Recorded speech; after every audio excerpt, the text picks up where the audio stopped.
O desejado de todas as nações. Capítulo 42. Tradição. Este capítulo baseia-se em Mateus capítulo 15, versos 1 a 20 e Marcos capítulo 7, versos 1 a 23. Os escribas e fariseus, esperando ver Jesus por ocasião da Páscoa, armaram-lhe uma cilada. Jesus, porém, conhecendo-lhes o desígnio, absteve-se dessa reunião. Então chegaram ao pé de Jesus uns escribas e fariseus. Como ele não fosse para onde eles estavam, foram eles ter com Jesus. Por algum tempo parecia que o povo da Galiléia o havia de aceitar como o Messias, derribando-se o poder da hierarquia naquela região. A missão dos 12, indicando a extensão da obra de Cristo e pondo os discípulos mais francamente em conflito com os rabis, excitara novamente os ciúmes dos guias em Jerusalém. Os espias por eles enviados a Cafarnaum, no princípio de seu ministério, os quais procuraram firmar contra ele a acusação de violador do sábado, foram confundidos. Mas os rabinos buscavam levar a cabo o seu propósito. Agora, outra delegação foi enviada para vigiar-lhe os movimentos e encontrar contra ele algum motivo de acusação. Como anteriormente, esse motivo de queixa foi sua desconsideração pelos preceitos tradicionais que atravancavam a lei de Deus. Estes se destinavam professadamente a preservar a observância da mesma, mas eram considerados mais sagrados que a própria lei. Quando em colisão com os mandamentos dados no Sinai, dava-se preferência aos preceitos rabínicos. Entre as observâncias mais tenazmente acentuadas, achava-se a da purificação cerimonial. A negligência das formalidades observadas antes de comer era considerada odioso pecado que devia ser punido tanto neste mundo como no futuro, e julgava-se também uma virtude destruir o transgressor. As regras concernentes à purificação eram inúmeras. Os anos da existência mal dariam para uma pessoa as aprender todas. A vida dos que procuravam observar as exigências dos rabinos era uma longa luta contra a contaminação cerimonial, uma interminável série de abluções e purificações. Enquanto o povo se ocupava de insignificantes distinções e observâncias não exigidas por Deus, sua atenção se afastava dos grandes princípios de sua lei. Cristo e os discípulos não observavam essas abluções cerimoniais e os espias tomaram essa negligência como pretexto para acusá-los. Não atacaram, entretanto, a Cristo diretamente, mas a ele se dirigiram criticando os discípulos. Em presença da multidão, disseram: Por que transgridem os teus discípulos a tradição dos anciãos? Pois não lavam as mãos quando comem pão. Sempre que a mensagem de verdade se apresenta às almas com especial poder, Satanás suscita seus instrumentos para disputarem sobre qualquer ponto de só menos importância. Procura, assim, desviar a atenção do verdadeiro assunto. Quando quer que se comece uma boa obra, há sofistas prontos a suscitar discussões sobre formas e detalhes de técnica para desviar as mentes das realidades vivas. Quando parece que Deus está prestes a operar de maneira especial em benefício de seu povo, não se empenhe este em disputas que só trarão ruína de almas. Os pontos que mais nos interessam são: creio eu com salvadora fé no Filho de Deus? Está minha vida em harmonia com a lei divina? Aquele que crê no Filho tem a vida eterna, mas aquele que não crê no Filho não verá a vida. E nisto sabemos que o conhecemos, se guardamos os seus mandamentos. João capítulo 3, verso 36 e 1 João capítulo 2, verso 3. Jesus não fez nenhuma tentativa para justificar a si ou aos discípulos. Não se referiu às acusações que lhe eram feitas, mas começou a mostrar o espírito que movia esses ardorosos defensores de ritos humanos. Deu-lhes um exemplo do que estavam repetidamente fazendo e tinham feito mesmo antes de ir procurá-lo. Bem invalidais o mandamento de Deus, disse ele, para guardardes a vossa tradição. Porque Moisés disse, honra a teu pai e a tua mãe, e quem maldisser ou o pai ou a mãe, morrerá de morte. Porém, vós dizeis, se um homem disser ao pai ou à mãe, aquilo que poderias aproveitar de mim é corbã, isto é, oferta ao Senhor, esse não precisa honrar nem a seu pai, nem a sua mãe.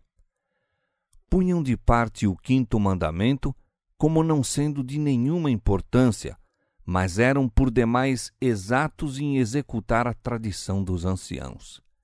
Ensinavam ao povo que a dedicação de sua propriedade ao templo era um dever mais sagrado que o próprio sustento dos pais, e que, por maior que fosse a necessidade, seria sacrilégio dar ao pai ou à mãe qualquer parte do que fora assim consagrado. Um filho desobediente só tinha que proferir a palavra corbã acerca de seus bens, dedicando-os assim a Deus, e podê-los-ia conservar enquanto vivesse, e por sua morte ficariam pertencendo ao serviço do templo. Estava assim, tanto em vida como na morte, na liberdade de desonrar e prejudicar os pais sob a capa de pretendida devoção a Deus. Nunca por palavra ou ato diminuiu Jesus a obrigação do homem de apresentar dádivas e ofertas a Deus. Fora Cristo que dera todas as instruções da lei quanto a dízimos e ofertas. Quando na terra, louvou a mulher pobre que deu ao tesouro do templo tudo o que tinha. Mas o aparente zelo dos sacerdotes e rabis era um fingimento para acobertar seu desejo de engrandecerem a si mesmos. O povo era enganado por eles. Estava suportando pesados encargos que Deus lhe não impusera. Os próprios discípulos de Cristo não estavam libertos, inteiramente, do jugo sobre eles posto pelos preconceitos herdados e pela autoridade dos rabinos. Manifestando agora o verdadeiro espírito desses rabis, buscava Cristo livrar da escravidão da tradição todos quantos na verdade desejassem servir a Deus. Hipócritas, disse ele, dirigindo aos espias. Bem profetizou Isaías a vosso respeito, dizendo, este povo honra-me com os seus lábios, mas o seu coração está longe de mim. Mas em vão me adoram, ensinando doutrinas que são preceitos dos homens. As palavras de Cristo eram uma acusação a todo o sistema de farisaísmo. Declarou que, pondo suas próprias exigências acima dos preceitos divinos, os rabis se estavam colocando a si mesmos acima de Deus. Os delegados de Jerusalém encheram-se de raiva. Não podiam acusar a Cristo de transgressor da lei dada no Sinai, pois ele falava como defensor da mesma contra as tradições deles. Os grandes preceitos da lei, apresentados por ele, apareciam em chocante contraste com as insignificantes regras de feitura humana. Ao povo e depois, mais plenamente, aos discípulos, Jesus explicou que a contaminação não procede do exterior, mas do interior. Pureza e impureza pertencem à alma. É o mau ato, a palavra ou o pensamento mau, a transgressão da lei de Deus, não a negligência de cerimônias externas criadas pelo homem, o que contamina. Os discípulos notaram a cólera dos espias ao serem expostos seus falsos ensinos. Viram os olhares zangados e ouviram as palavras, meio murmuradas, de descontentamento e vingança. Esquecendo quantas vezes Cristo dera provas de ler os corações como um livro aberto, disseram-lhe o efeito de suas palavras.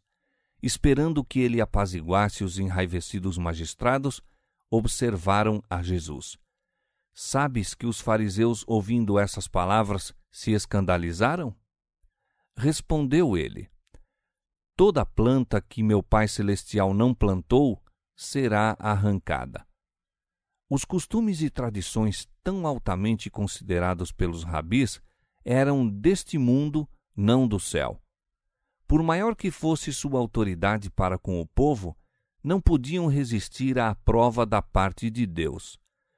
Toda invenção humana que tem substituído os mandamentos de Deus demonstrar-se-á sem valor naquele dia em que Deus há de trazer a juízo toda a obra e até tudo o que está encoberto, quer seja bom, quer seja mau.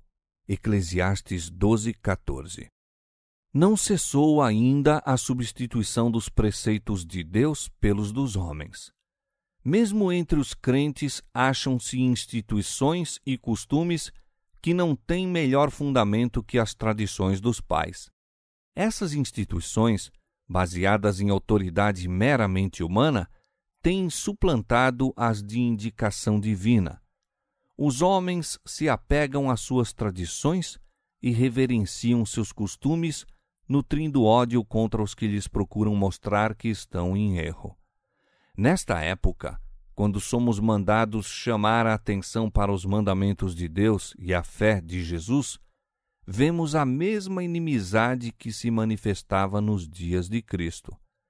Acerca do povo remanescente de Deus está escrito: E o dragão irou-se contra a mulher e foi fazer guerra ao resto de sua semente, os que guardam os mandamentos de Deus e têm o testemunho de Jesus Cristo.